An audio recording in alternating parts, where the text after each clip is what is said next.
Hi. A couple months ago, I went on a boat with my uncle, and we went fishing for some bass using live herring as bait. This is one of the fish we caught. This one he wasn't too big, but he was fun.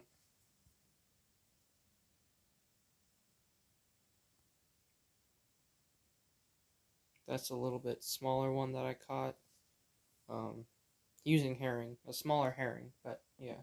We would hook them through the mouth, through the inside of their mouth, up through the nose, and then we would troll going about probably like 2 miles an hour all over Lake Lanier,